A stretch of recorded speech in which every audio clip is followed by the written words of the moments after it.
Ito naman si Dicky. Hanggang ngayon ba naman galit ka pa sa mga Duterte? Porket natalo ka lang sa senatorial race mo, galit ka pa rin kay Tatay Digong. Mag-move on ka na, Brad. Mag-move on ka na para sa bayan, para sa bayan. Okay na yung para sa Red Cross, okay na yun, approve yan, okay yan, di ba? Pero marami ding alingas-gas dyan sa, dyan sa Red Cross na yan. Di ba? Pero ang atin dito, para sa bayan, itigil nyo na ho yung pamumulitika. Mantakin nyo pati yung pagkukomento nyo dito sa Senate leadership rumor, inahaluan nyo ng politika. Mag-move on na kayo doon sa pagbira sa inyo ni dating Pangulong Rodrigo Duterte. Ito, the point is really, we have a very strange Senate. But that's the way it is. The people voted for them sa Andy Gordon. Dagdag pa ho nitong si Dick Gordon, I don't think SP Soto will sacrifice himself for the benefit of those people of Beelzebub. Dagdag pa niya. Anong sacrifice? Magkakasabwat sila. Hindi niya kailangan i-sacrifice sa sarili niya. Pagka lulubog yung mga yan, Dicky, lulubog silang lahat, huwag kang mag-alala. Ngayon, kung gusto mo sumama, walang problema, palulubugin ka rin namin. Di ba, sambayan ng Pilipino ang nananawagan, baka sabihin na naman, baka pag may Italianista at ensaymada dito, sabihin lang, ba't mo kami dinadamay PH? Ba't mo naman sinasabing sambayan ng Pilipino? Majority ng mga Pilipino na lang, di na kayo kasali, sige. Kasi nakakakuha kayo ng pera sa Malacanang. Para naman doon sa mga hindi nakakakuha ng pera, tapos todo pa rin kung dumipensa dito kay Marcos Jr., para kayong mga may saltik sa utak. Alam man to ko, pinagtatanggol nyo yung isang mamha na kung saan pilit niyang hinuhugasan ng kanyang kamay, gayong pinirmahan niya yung budget na dahilan kung bakit nagkahendo-hendo tayo ngayong mga panahon na to. Kung yung kanyang finance team, sinabi niya, napakaraming insertion dyan, napakaraming unprogram appropriation dyan. Huwag mong pirmahan, ibito mo yan. Wala ho tayo siya ganitong klaseng kabuktutan ngayong mga panahon na to. Remind lang kita, Dicky ha? Dick Gordon, remind lang kita, yung pinagtatanggol mo, sinasabi mo na itong si Soto, na kung sakaling matanggal siya sa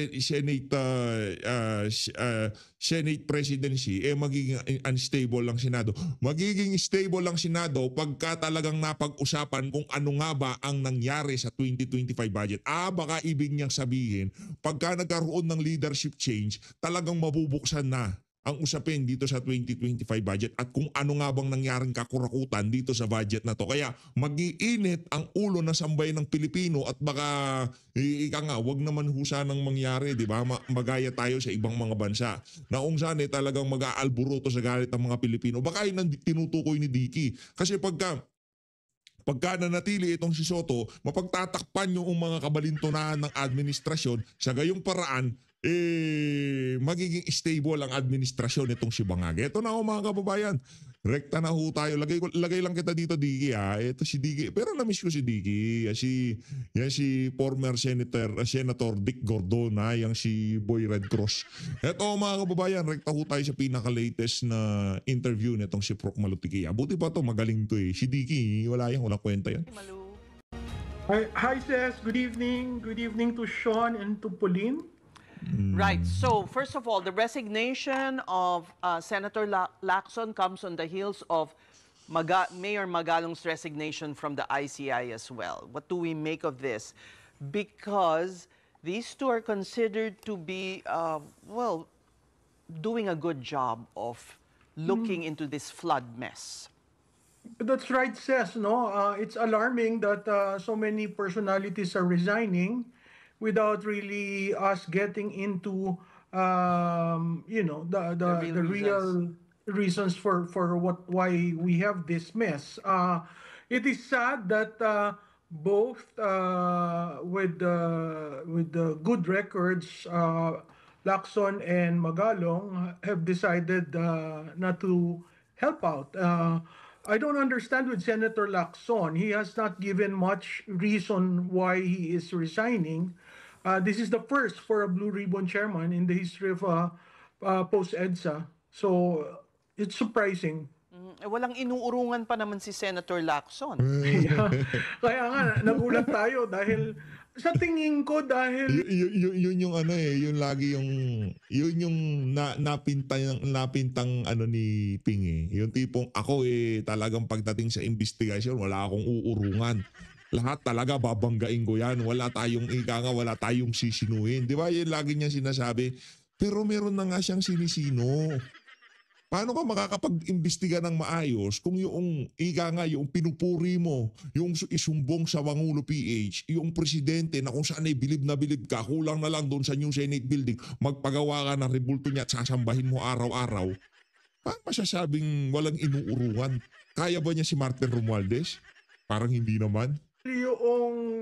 yung sinabi niya na 67 members of the House, tapos almost all members of the Senate kind of got him into the hot water. Pero sana ang recommendation ko sana tapusin niya kasi sinimulan na niya yan eh. Napakahalagang matapos at malaman talaga ng taong bayan ano nangyari. Well, there is that observation. I believe it was Senator Drilon who had said that it could have been a king's gambit protecting the Senate president. That's right. As I said, I think it was also in your show that I said we have a very huge minority group there. Again, first in the history of Congress to have 9 members of the minority. You just need 4 to 5. It's very easy to swing it.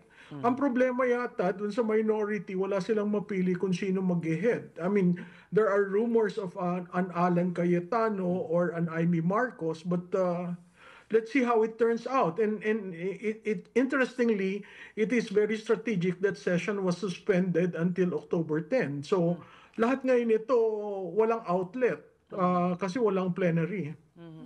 And the same Alan Cayetano who now wants everybody to resign and he's calling for snap elections.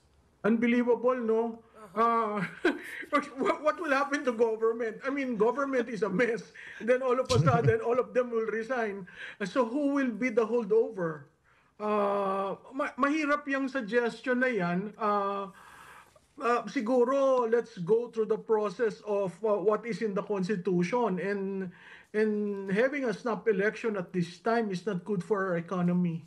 What about another Senate coup, Malu? If we did have one today, as the rumors had it yesterday, that would be 3 in a month. What would be the implications of that to our democracy, to the Senate as an institution, and to the investigation?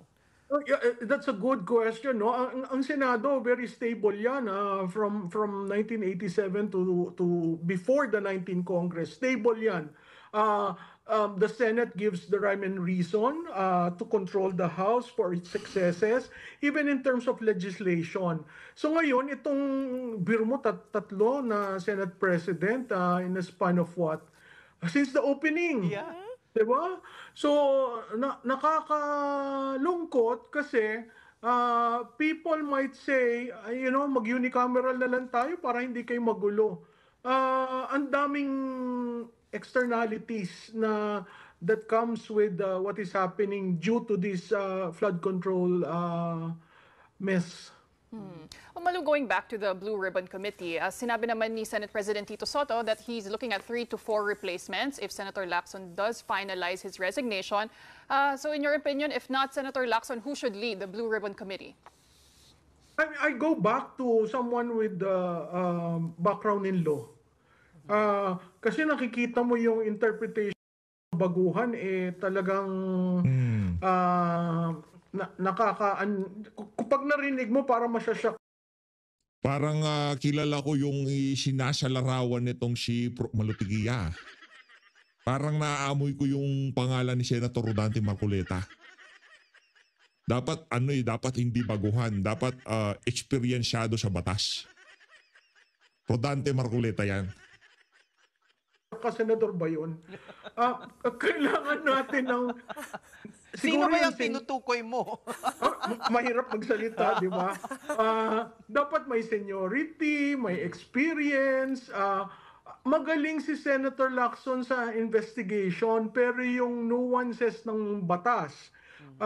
Kaya first time na nangyari na bago matanong ng Senado, abay pupunta muna sa DOJ yung witness at sasalain ng DOJ. Hindi yan nangyayari sa Blue Ribbon. Ang Blue Ribbon ng Senado, mayayabang yung mga nandyan. I mean, in the likes of Dick Gordon, sasabihin niya, no, I know what I'm doing. So, itong mga nangyayari ngayon, nakakalungkot dahil hindi mo aasahin na may maririnig kang ganyan. Yan. So wala. In other words, wala. Ang lawyer sa kanila si Kiko Pangilinan sa majority at saka si Pia Cayetano. But these two never chiseled a career based on a Blue Ribbon chairmanship. So I don't know if they would want to accept that. A lot were saying Risa Ontiveros before, dapat siya na lang daw instead of Senator Marcoleta. Do you think that's tied in any way with this giant campaign against her insertion/amendments, whatever you want to call it, that came out also over the weekend? Oo, kasi yung grabe yung demolition, you guys could have seen how it is how the Senate is being wrapped actually. Hindi, ako naman sa tingin ko talaga yun. Ito real talk to mga dilawan ng tumatarget dito, Ken. Kasi yung mga network wala naman DDS network. Siguro merong mga ilang network na bumabaling o yung mga ibang news anchor na bumabaling kay dating Pangulong Rodrigo. Siguro lang si Tatay Digong. Yung natatakbo yun, di ba? I mean, si Pipi Sara, sa 2028, tatakbo yan. Pero hindi naman nila kinakampi si Pipi. Ano sila more on administration, yung mga nasa mainstream media ngayong mga panahon na to. Kaya malabo ho na nanggaling sa mga Duterte ang demolition job laban dito kay ano pangalan ito kay Risa Hontiveros. Malabo ho yun. Yan, nasa guni-guni lang ni yun. Masyado lang siyang pagka merong naninira na medyo merong bumibira sa kanya na talagang napakadiin, agad pumapasok sa utak nila DDS. Bakit DDS? Gano'n na ba kalupit bumira yung mga DDS? Di naman kalmado nga lang mga DDS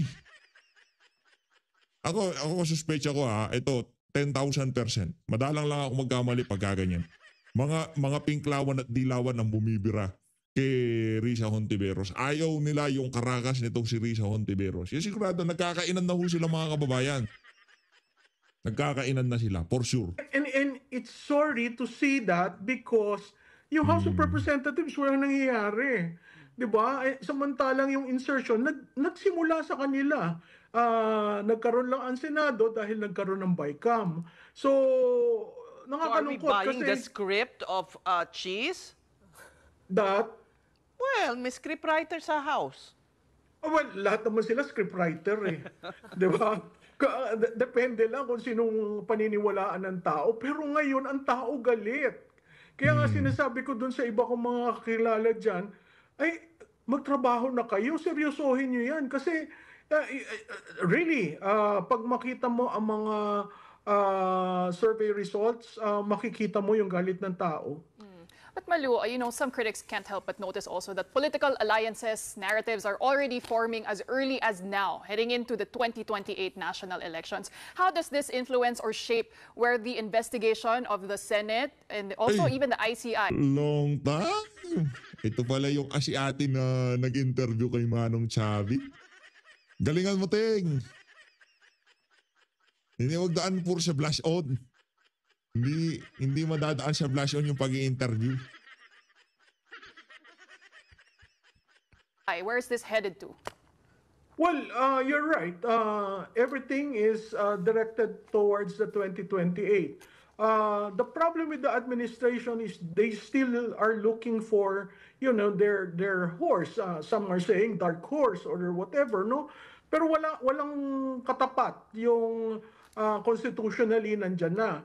So, napakahirap mong tingnan sa lente na hindi yan 2028. Kasi nung nag-deliver na lang si Senator Chis Escudero, na andun si Vice Presidente, hindi naman sila talaga magkaibigan, pero nakinig siya at kumumay. So, yung kumalat na nag-a-apply daw for vice president, mukha namang hindi yan katotohanan, pero ang tindi ng spin. So dapat maging maingat ang taong bayan pag tinitingnan itong mga ganitong istorya, katulad nung kay Risa Hontiveros, maidugtong ko lang. Naglabas ng listahan. Noong una, parang dinadama si Senator Hontiveros. Ayaw mo maniwala o ito ang resibo. Ang punto ko lang doon, bakit si Risa lang ang ginaganon nyo? No? Kung gusto nyong magpakitaan ng mga resibo, dapat buo na. Yan, para ang taong bayan. Ako gusto ko yan. Tama yung sinasabi na itong si Prof. Malutikia. Hindi lang yung mga senador, pati mga congressman. Kasi inisa-isa na yung mga senador. Hindi lang dapat mga senador, pati mga congressman. Kasi yung mga senador, linagay na yung mga insertion. But yung mga congressman, ni isa wala pa tayo nakikita. O yung si Saldico, okay, Saldico. Asan yung kay Don Gonzales? Asan kay JJ Suarez?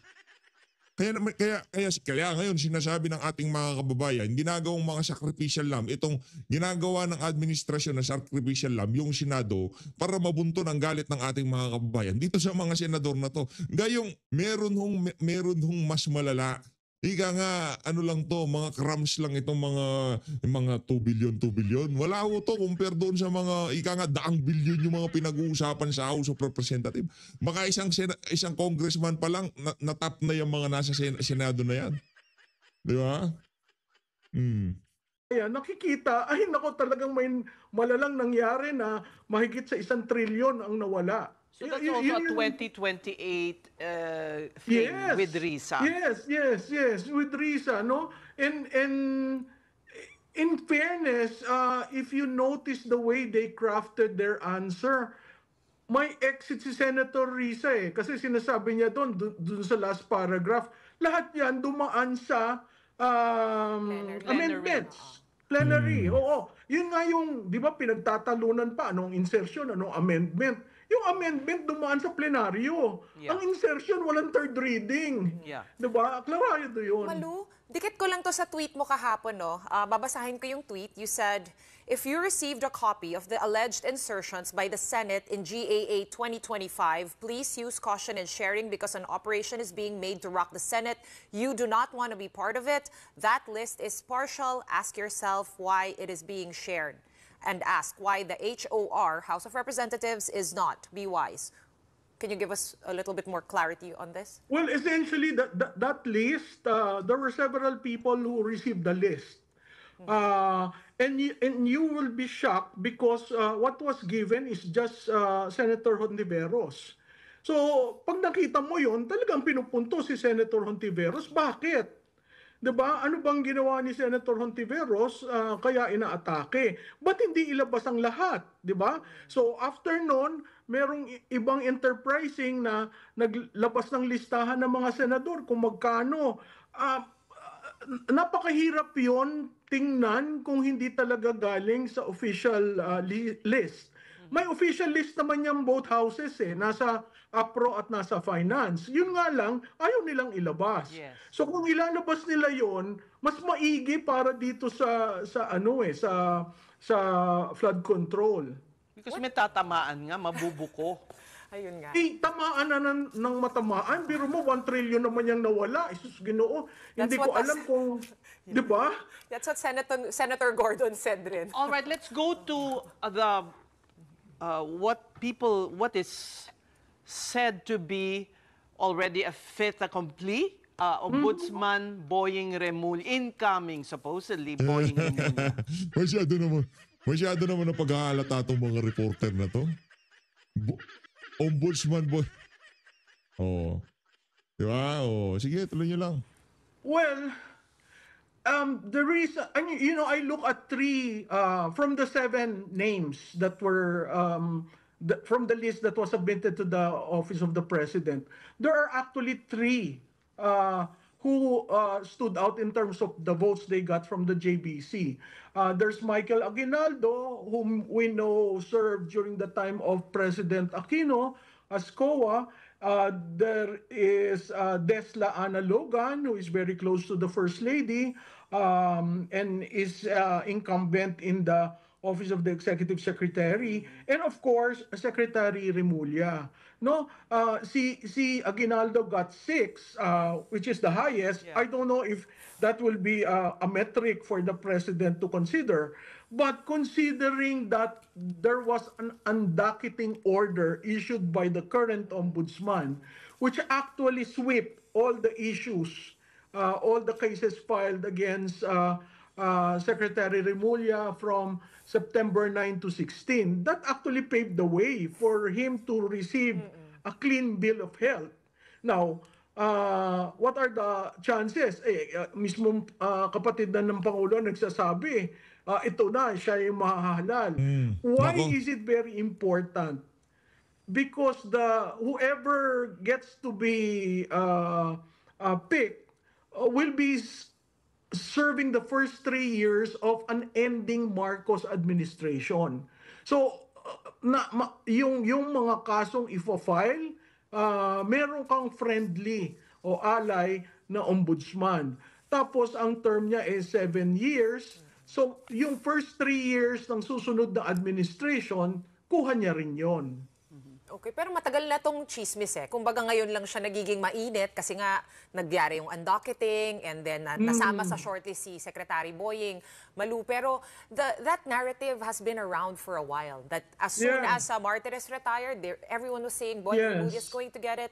So do you also think that he's sure to get it now? And like how does this tie into 2028? Because that original narrative goes all the way to 2028. Well, I think he will be picked by the president. Unless, ang problema lang dan, they have to be quite conscious of the impact of such a pick to the anger of the public. Kasi mas lalong magagalit ang taong bayan na, ba't naman ito pa? Pwede mo naman kunin yung iba. I mean, there's a very good guy, si Sandigan Bayan Associate Justice Michael Musni. He is already in the system eh. So alam niya kung Sandigan Bayan, sa ombudsman ka, alam niya kung paano aayusin yung mga problema sa ombudsman. So yung galit ng taong bayan at i-appoint mo si Secretary Remulla, baka maging double whammy yun sa administration. Baka lalong mas magalit. Imbis na kumalma at meron tayong protector Why? at Why? When he hasn't been involved and he has been actually saying the right things, he's been vetting the witnesses from the Senate Blue Ribbon Committee, why do you think there will be a backlash? What does well, he si Boying Remulla represents the administration. He was there. He was the SOJ when former President Duterte was shipped to The Hague, and he justified everything as being legal. So that's one. Secondly, what happened to his son? Third, Remulla name in Cavite is not lily white. So when you look at things, you need an ombudsman who can do the job and without much political baggage. So either Michael Aguinaldo, who appears to be a technocrat, and this Desla Ana Logan might probably be in contention if they check the pulse of the public in terms of getting Secretary Remulla as ombudsman. All right. We'll see what happens. We'll see. Abangan. We thank you. Tayo dito sa PH Update, di na ho natin naabangan yan. Napasama na siya shortlist. Ngayon, ang talagang pinaka-mission ni Boying Remulla dyan, hindi pa takbuhin sa 2028 itong si Vice President Sara Duterte. Kung pwedeng makasuhan itong si Senator Christopher Bongo, itong si Senator Bato de la Rosa, basta trabahuin lahat, yun talagang mission niya dyan. Yung tipong wala nang magiging tinik sa kanila sa 2028. Kahit na sinong umupo, Diba? Ganun ang gustong mangyari ni Marcos Jr. Kahit sinong umupo ng pagka-presidente, huwag lang Duterte. Yun ang endgame nila eh. Basta wag lang si BP Sara. Basta kahit na sinong paupuin natin dyan, wag lang si BP Sara. Kasi pagka si BP Sara na upo, malaking problema ho yun dito kay ang tawag dito, kay Marcos Jr. Diba? Kaya sa lahat ng pwedeng paraan para hindi mapaupo si BP Sara, gagawin ho nila yan mga kababayan. Gagawin ho nila yan. Sigurado ho yan mga kababayan. Thank you so much. Thank you. Magutikia, Tapos na pala. Ayun na nga, dito na una tatapusin ang ating reaction video. Maraming salamat sa pag-support sa PH Update. Abangan lang ho natin, pero nakita ho natin sa mga noong kaninang umaga ata, kahapon ng umaga, marami hong nagkilos protesta para kontrahin ang mga alingas-ngas na